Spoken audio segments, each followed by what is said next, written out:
dahil nga sa walang habas na panguhuli nitong MMDA ng mga ibang law enforcement dahil marami po sa atin ang sinasamantala nitong mga law enforcers po na to na manghuli, magbakbak ng plaka, maghanap ng kung ano-anong violation dito sa ating mga kasamahan dahil lang unconsolidated. Meron tayong kasama dito na natikitan, may daladalang kopya ng ticket, binakbakan ng plaka dahil unconsolidated. Malinaw na doon sa ating pagdinig sa Kongreso na pagkasunduan na walang manguhuli at wala naman talagang violation na unconsolidated ka para i-impound yung ating mga sasakyan. Nandito tayo para ipaalala o ma-remind ang DOTR, ang LTFRB na may napagkasunduan na po tayo sa Kongreso. Na tayo po ay mai-extend ng isang taon at papayagan tayong makarehistro para makapagpatuloy ng hanap buhay ang ating mga kasamahan.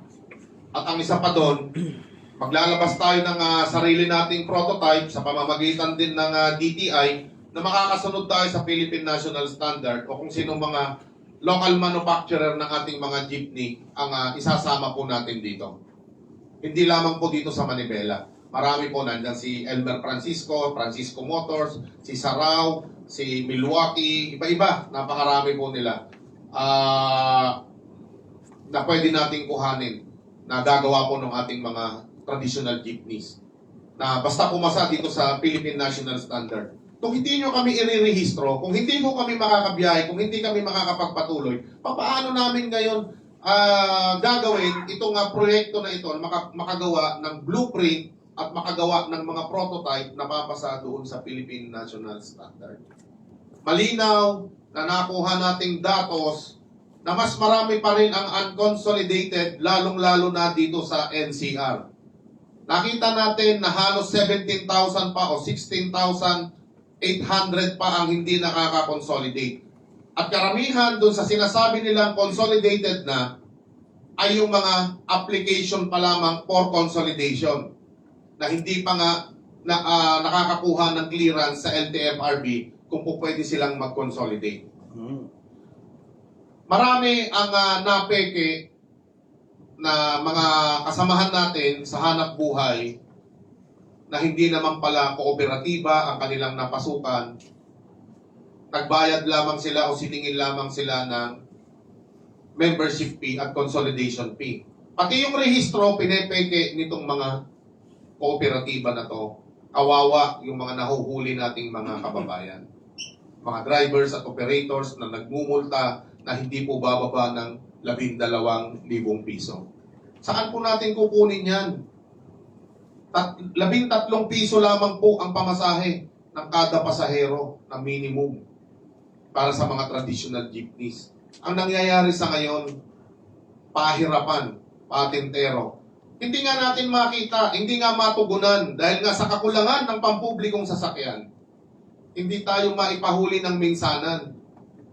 Kasi napasubo na sila sa ating presidente. Niloloko nila ang ating presidente, ang mahal na presidente, Ferdinand Bongbong Marcos Jr. Nililito nila nang sinasabi nila, kaya na, kaya na. Anong ginagawa nila ngayon? Inuunti-unti yung ating mga kasamahan. Tag-ulan na. Kawawa yung ating mga mahal na mananakay. Na siyang masyadong maaapektuhan nitong kapalpakan dito sa PUBMP. Doon sa datos na pinapakita nila na 81% na halo-halo pala ito. Hindi lamang ito jeepney. Merong mga minibus sa mga probinsya. May mga UB Express. At may mga malalaking bus na kinonsolidate. So, halo-halo pala ito doon sa datos na nakuha natin. Itong datos na to na ipinasa kay Senadora Grace po, na galing po sa DOTR, ipinasa naman ni Senadora Grace po kay Sir Ted Pailon, na ito ay nakuha naman natin itong datos na to, na pinanghahawakan natin ngayon, na matibay na ebidensya na talaga hong ang consolidation ay hindi sagot sa programa ng PUBMP. Ito lamang ay isa sa mga pagpapahirap. Tignan ninyo, ang daming nagsulputan.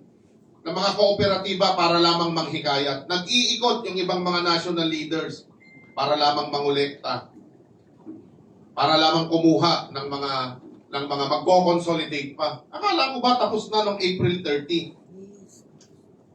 Bakit marami pa rin ang nanghihikayat ng mga national leaders? Ayaw na lang nating pangalanan, pero ito, madalas, doon sa mga lugar na kung nasaan sila, may makukuha na pwede nilang magoyo o makutok. Kasi karamihan sa atin, masakit man. Konting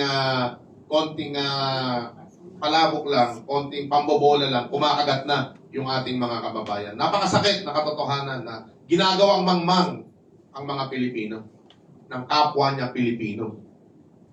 Hindi ba? Yung mga datos na to na nagpapatunay na marami talaga ang may ayaw ng consolidation dahil nga pahirap lamang ito. Pahirap lamang ito dahil kailangan mo nang kumuha ng sasakyan. Nakita natin nung mga nakaraan, ang sabi dapat, wala mo, basta mag-consolidate ka, isi-set aside natin yung pagkuha ng mga modernong units. Pero nasaan ngayon? Karamihan doon sa mga nag-consolidate. Si chairman, mapipigilan mo ba kung opera niya ng malaking halaga para lang mag-consolidate tayo? At magbigay at kumuha ng mga modernong units? Hindi po ba? Sana ho, ito ay maintindihan ng ating mga kababayan. Ang ating mananakay, inaalala po namin kayo araw-araw na huwag po kayong mahirapan sa inyong biyahe. Sana po ay matulungan nyo rin ang ating mga naghihingalong mga drivers at operators.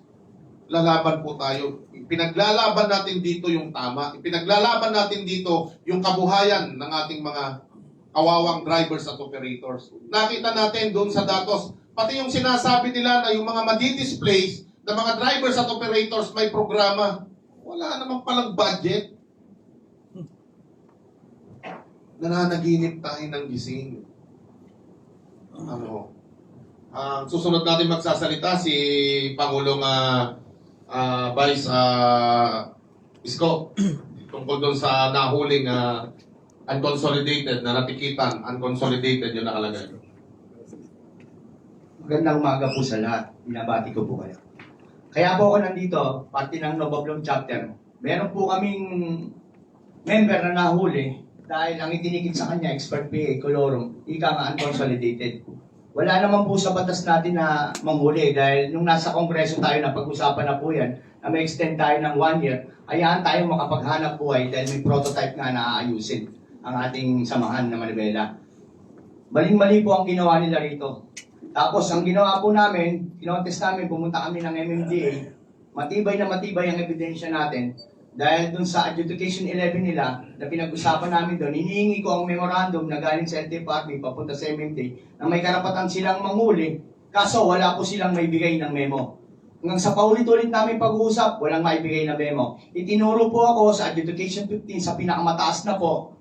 Ganon din po ang sabi sa akin, wala po silang memo. Kaya makatwiran po ba itong ginagawa sa aming na mga driver at operator? Ang gusto lang namin makapaghanap buhay. Unang-una, alam naman nila may napagkasunduan na bakit ginagawa nila itong ganito pangyayari. Ito, maliwanag na maliwanag ko. Ticket ng MMDA. Para sa amin po, kalabisan po ang kanilang ginagawa. Maraming salamat po. Madagdagan ko lang. Kasi sabi ko, i-contest nila yung kanilang ticket dahil wala namang violation na unconsolidated. Tama yung sinasabi niya na wala namang memo ang LTFRB na para manghuli ng unconsolidated. Actually, consolidated ka or unconsolidated ka, lahat tayo expired ranking ang provisional authority. Dapat pantay-pantay yung pagtrato sa atin. Sana ang sabi ng adjudication kay GM Lipana, dapat gumawa tayo ng letter. Bakit kailangan pa natin gumawa ng letter? Bakit kailangan natin gumawa ng sulat? Di po ba? Katulad niyan, kukuha ng pasahero yung ating mga drivers at operators 50 meters away doon sa lugar. Ang nangyari, out of line na. Samantalang binarahan nila kung saan yung dating iniikutan.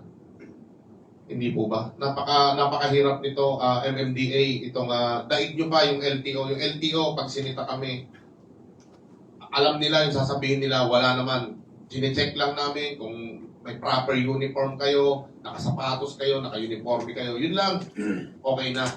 Pero kung talagang may mga violation, wala tayong magagawa kundi sabihan yung ating mga miyembro na sumunod tayo.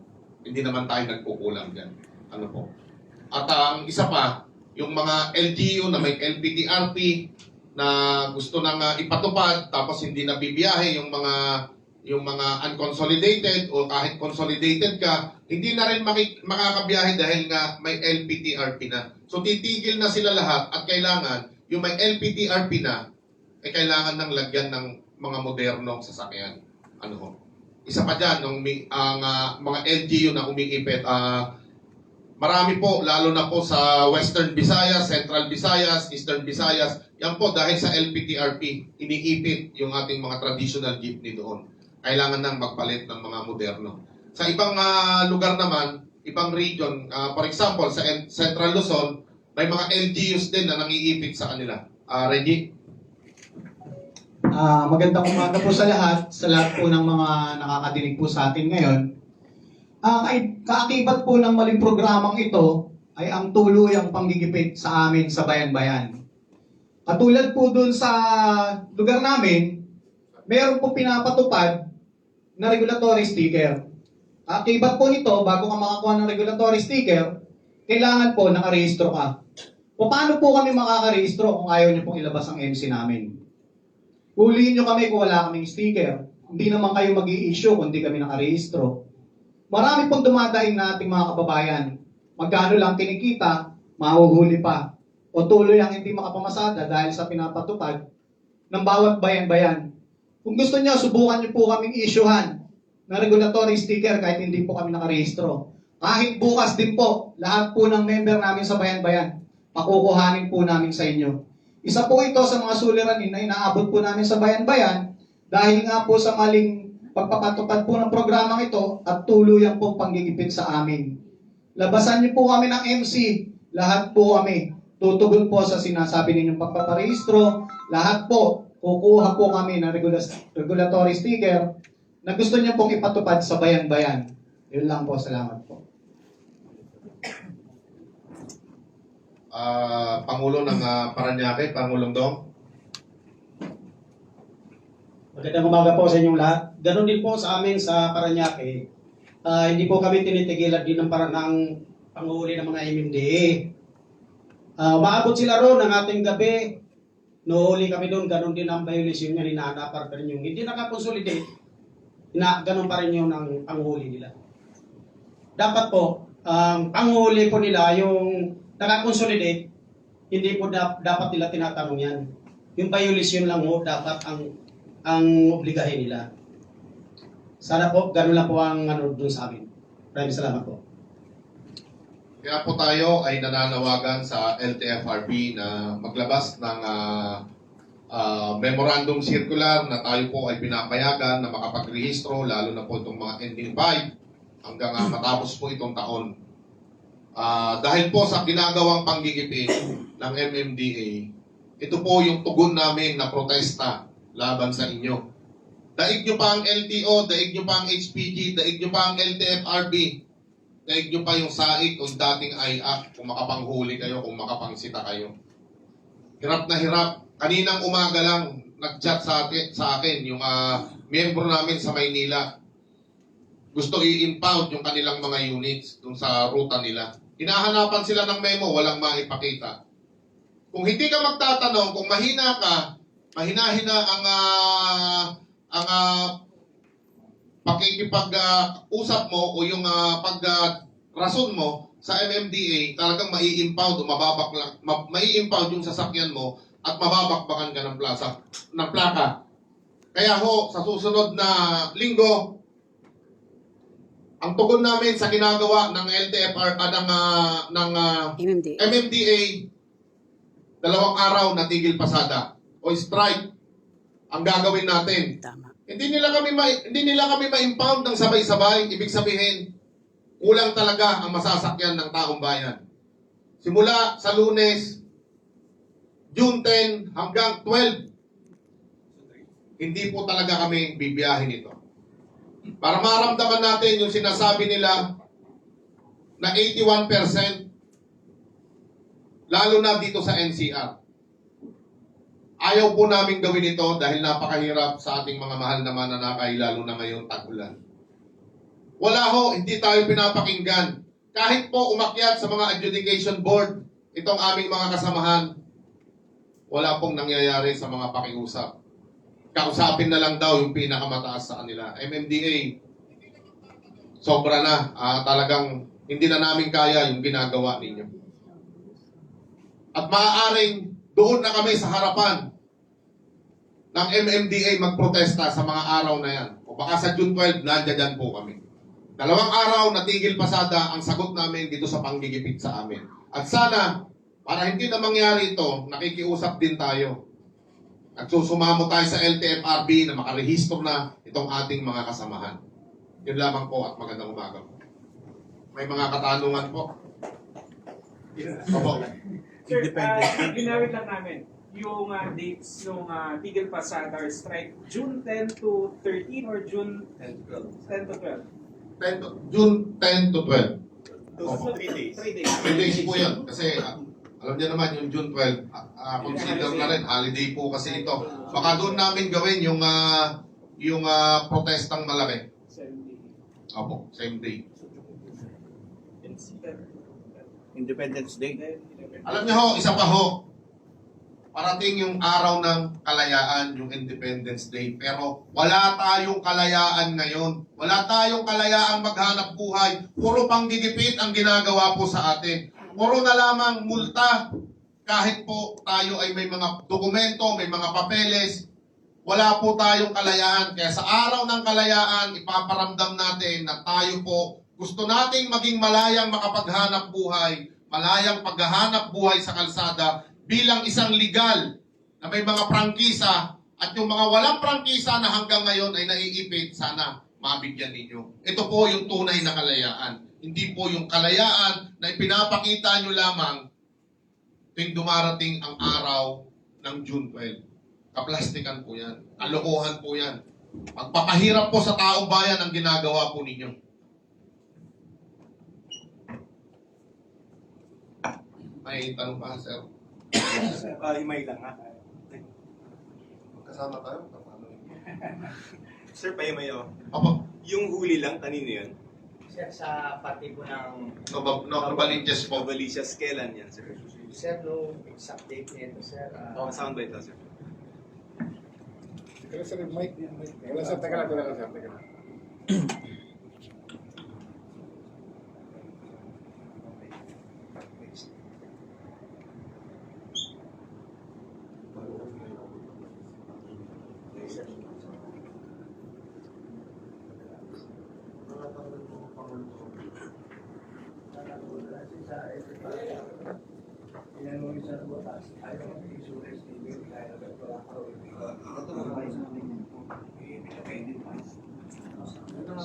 Sir, May 24 po. Kailan lang?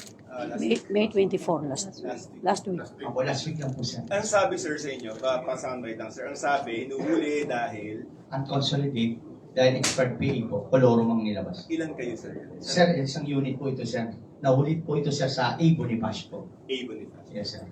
Marami pa bang instances na ganyan po? Sir, meron pa po, sir. Mga ilan sa grupo yun, sir? Sir Joseph, marami to. Kung hindi, ang bilin ko kasi sa mga marami pa ito, Sir Joseph, na hinuhuli na unconsolidated. Katulad ng sinasabi ko kanina, kung hindi ka magrarason, hindi ka magdadahilan sa kanila, tutuluyan ka talaga. Kung hindi man nila ma-impound, ito po, binakbakan ng plaka. Ikaw ba yun, sir, or tao mo? Ay, kasama mo? Member po namin, sir. Ilan pa yung kasama mo, sir, na tinanggalan ng lakas? Sir, sa awa, nag-iisa mo nga po ito. Kaya ito yung nahuli mismo. Okay. Tapos, sir, ang sinasabi nyo, dapat hindi nang huhuli dahil may 1 year na extension yung Congress, pa-elaborate lang po. Bukod dun, Sir, malinaw na ang sabi sa Congress, ang napagkasunduan, pati ang LTFRB, DOTR, hindi sila manghuhuli ng dahil lang unconsolidated. Pag ibang violation, syempre, wala tayong problema. kung talagang may mga na-violates yan. Pero kung unconsolidated, binakbakan ng plaka, alam niyo sir, araw-araw may mga ganyang insidente sa mga miyembro namin, tumatawag sa amin at sabi namin, huwag niyong ibibigay yung sasakyan ninyo, huwag niyong pagkukunin yung plaka, pag-resist tayo kasi napag-usapan yan, hindi yan makatwiran, hindi yan makatao, wala yan. At Sir, detalye lang yung napag-usapan. Yung napag-usapan, consider na tayo yung mga 19% na unconsolidated, mabigyan pa ng 1 taon at yun ang hinihintay natin ngayon. Ibig sabihin, sir, 1 year to register. Opo, Tapos, at makakabiyahe pa kami. Yung MMDA, hindi ho makapaghantay eh.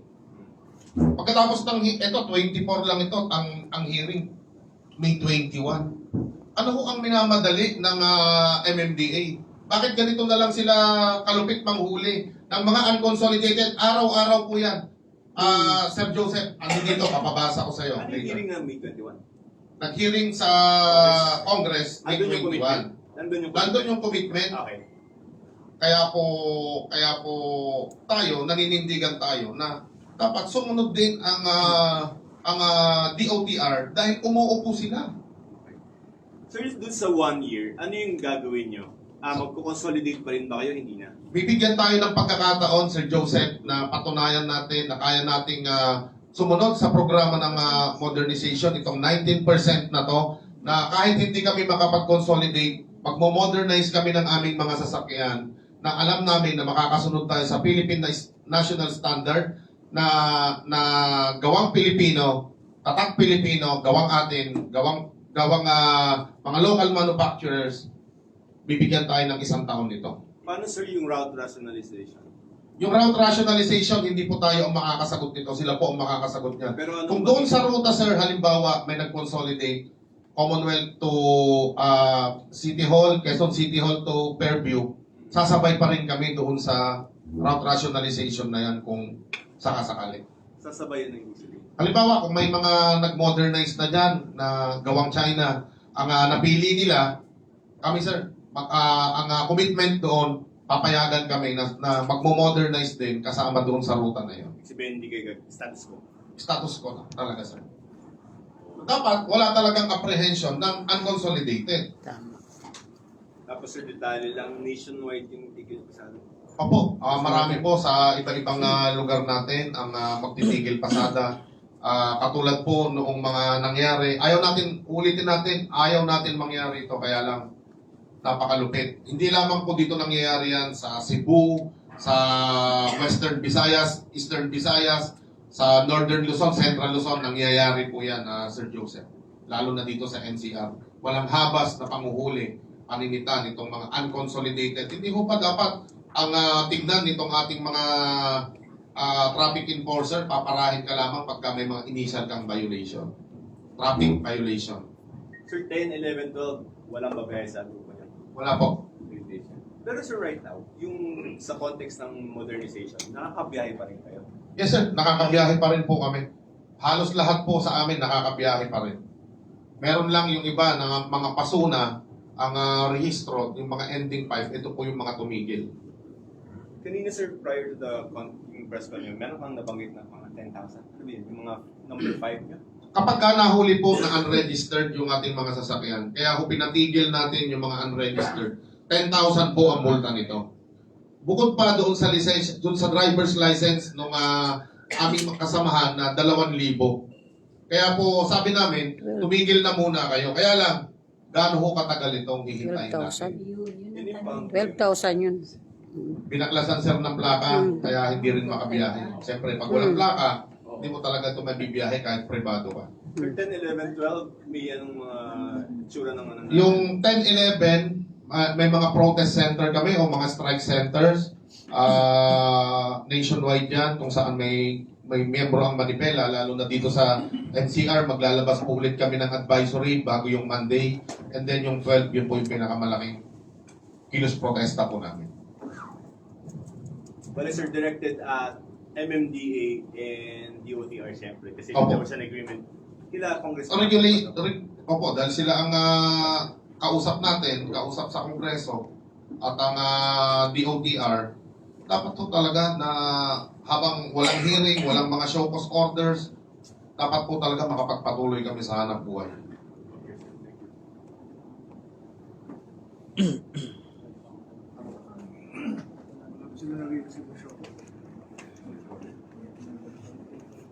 Oo nga pala, yung kasing nung mag-consolidation, bago hulihin, isi-show cause, di ba? Sir, may mga na-show cause na kayo. Wala pa ho, ni isa po sa amin, wala pa pong nakakatanggap ng show cause order. Hindi po namin alam sa ibang grupo. Wala pa kayo. Wala pa po kami. Ganun yung sinasabi na ng sir procedure. So wala pa ever since yung mag-lapse yung deadline. Ang sabi po nila, May 2. Nagbigay na sila, pero hanggang ngayon sir, wala pa kaming na tatanggap sa kahit isang miyembro ng Manibela. Wala pa po kami natatanggap na show cause order. At ang ano po ba, kapag nagpadala po ba ng show cause order, gagawin lamang po ba itong batayan para sabihin, o napadala namin kayo, wala na kayo, tapos na. There you go. Yeah, the hearing pa. Dapat sir, ganun ang mangyari. Dapat malinaw na kapag pinadalan tayo ng show cause order, hindi po ibig sabihin nito, tatanggalan na tayo. Yun yung magiging way na magiging legal na yung pagtanggal sa atin. Dapat, hiringan nito, dapat katanggap-tanggap yung ating mga paliwanag kung bakit hindi tayo nag-consolidate. At alam na po, sa miyembro po ng Manibela, na bigyan na po natin ng instruction kung ano po yung sasabihin nila, kung ang dahilan kung bakit hindi po nag-consolidate. So, clarify ko lang. Sabi mo kasi mag-modernize kayo. Yung sa ruta, parang hindi siya concept ng modernization. But yung pag-upgrade ng unit, di ba? Tama. Because you have that, ang ibig bang sabihin yan, sir, ay pumapasok kayo dun sa programa or hindi pa rin?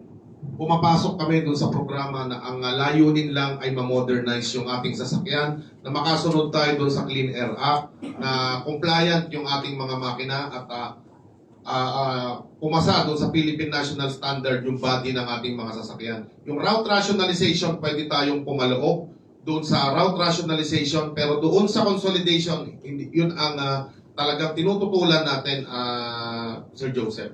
Na pwede tayong mag-compete, magsabayan kami, yung mga nakakooperatiba at yung mga nakasingle franchise. Ang sabi natin, subukan natin dito sa 19% na hindi nag-consolidate, hindi na kami magdadagdag.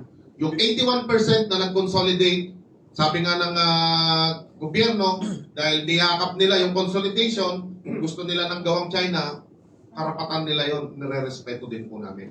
At yun ang kukunin nila, wala po kaming magagawa. Ibig sabihin, sir, kontra pa rin kayo sa PUP, PPMP. Sir, magmo-modernize kami ng aming sasakyan. So, susunod kami doon sa programa ng pagmo-modernize ng sasakyan except doon sa consolidation at pagkuha ng mga mahal na unit na galing po ng China. In other words, Yung, sir, pwede naman kaming mag-consolidate yung operation na doon sa ruta, pare-parehas kaming bumibiyahe, consolidate, parang yung mga tricycle. Single franchise itong mga to, Sir Joseph. Tumatakbo pero dahil may sistema sila ng pagpila, may sistema dun sa mga terminals, o pwede tayong sumabay doon. sir, pagtanong kita kung kontra or kontra o pabor ka sa PVMP, ano na yung position mo given what you've explained? Pabor kami doon sa, kasi hindi ko masabi na pabor lang, kasi may tinututulan kaming mga provision. Hindi ako medyo parang ano ng position natin yan? Ang posisyon namin ay kami ay pro-modernization. Pero may mga provision doon na tinututulan namin doon sa 10 guidelines na ibinigay po sa atin. At least 2 po doon. Franchise consolidation and yung pagkuha lang ng mga mahal na units galing ng China. Yun. Binobomba na tayo, wina-water cannon na tayo, tapos China pa rin ang kukunin natin. Ginigisa tayo sa sarili nating mantika. Pinapahirapan na tayo, sila pa rin ang binubuhay natin.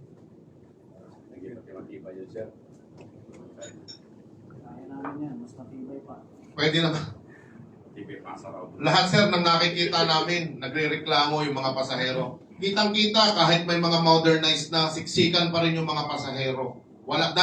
Hindi dahil tinatangkilik, dahil sa kakulangan na masasakyan ang taong bayan. Tama.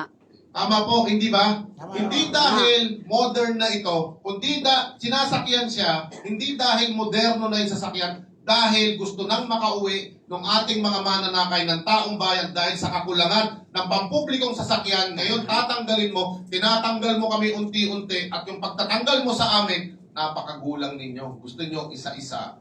Dahil kapag inubos nyo kami ng minsanan na unconsolidated, na mas marami kami, mas lalong dilubyo ang mangyayari sa kalsada. Mas lalong kalbaryo sa ating mga mahal na mananakay ang gagawin po ninyo. Tama.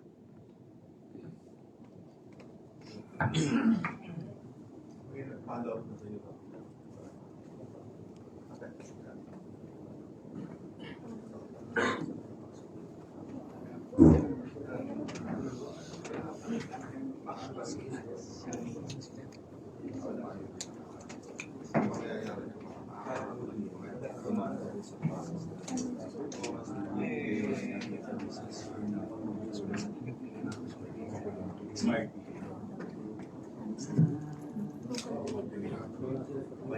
Ito sir, daldala na lang. Yung sa kanya, expired PS sabi na... Lahat po, lilinawin ko lang, Sir Joseph. Nakakonsolidate o hindi nakakonsolidate, expired na po ang provisional authority namin. Lahat po ng PUBs, nakakonsolidate or unconsolidated, expired po lahat ang provisional authority namin. Nakakatakbo lamang kami through memorandum circular na yan po yung ipinapakiusap natin ngayon. So yung mga consolidated, nakapag-register. Marami din po ang hindi. Mm. Dahil nga po wala pang MC na lumalabas. Pangalawa, peke po yung consolidation nila. Hindi ko alam kung kasabwat din dito ang LTFRB. So sir, anong panawagan ninyo sa NDA, LTFRB at LTO regarding this? Yung panawagan natin, sumunod muna sila kung ano po yung napagkasunduan sa Kongreso. Bakit po ba nagmamadali tayo na manghuli? Gusto lang ba nating patunayan sa Pangulo na tama yung mga datos natin? Pangalawa, yung pinaka-importante na makapaglabas na sila ng MC dahil hirap na hirap po ang ating mga kababayan. Hindi lamang po yung driver at operator na tinatamaan ng mga unregistered ngayon, yung mga ending 5-6 and so on, kundi pati yung mga mananakay na maaapektuhan dahil sa kakulangan ng masasakyan.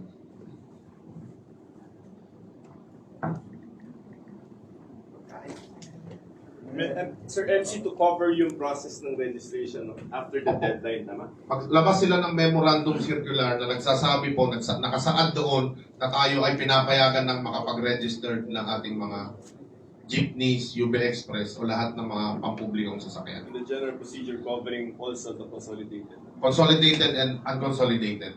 Yun yung wala pa. Dapat po, consolidated and unconsolidated dapat parehong nakakarehistro.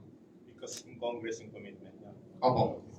So yung commitment ba dun sa ginawa sa hearing ng Congress, it's DOTR, LTFRB nag-commit na pwede pa kayo mag-register and 1 year kayo Pwede pong makabiyahe ng isang taon pa na habang pinapatunayan natin na kaya nating sumunod doon sa paggawa ng prototype na pasado sa PNS, may isang taon pa tayo na dapat na tayo po ay mapagbigyan. Ang hiningi ng Kongreso na commitment, nagsumagot po ang DOTR ng yes. On record. May pabupan ko lang mamaya yung video, pero since sa DOTRC or teka.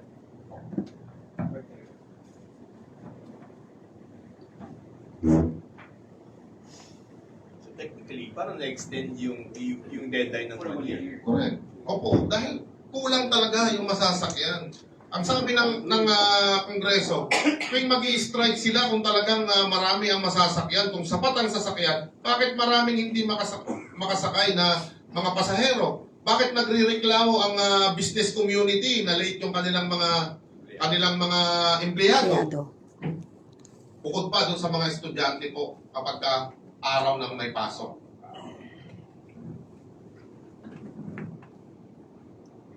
So usual questions. Areas of protest centers. Dito po sa may Novaliches, Monumento, Pasig, Pasig mo eh. Pasig sir. O doon sa dati pa rin. Tapos sa may Nagtahan, Paranaque sa may Evacom, tapos Alabang, Las Piñas, Punta. Baka madagdagan, depende sir. Baka madagdagan pa. Sa probinsya, sir. Sa probinsya, ang Bulacan, Pampanga, mayroong Pangasinan at Baguio.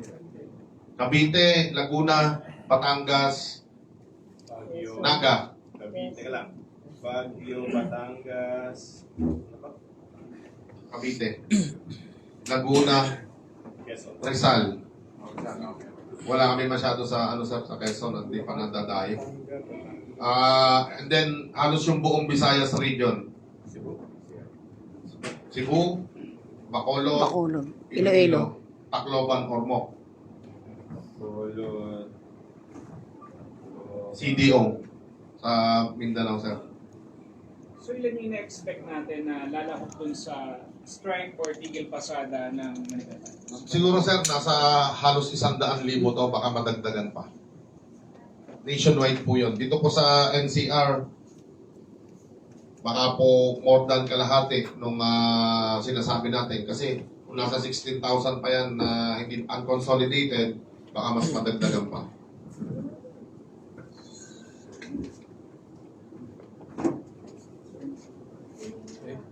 Hindi namin alam, baka si Piston mag-announce din. Diba? Kumusta pa kayo? Pagkausap kami kahapon, mga 2 araw na. Mute mo lang.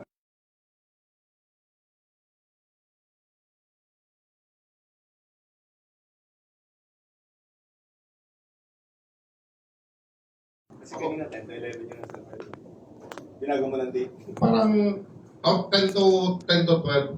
Kasi Oh. 10, 11, 12. Yes sir, kasi yung kasunduan kanina, yung malaking protesta, isasabay na lang namin ng Independence Day. Kasi hindi, yung araw ng kalayaan, nagpapakita na hindi po tayo malaya. Kahit naman yung Magnificent, hindi lahat yun magkakasundo. Tama ba? Aripesa na yata.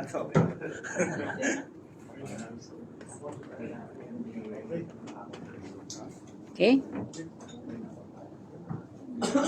Okay, dito po muna nagtatapos. May tanong pa po. Okay na, sir. Maraming salamat po at magandang umaga pong muli. Ah.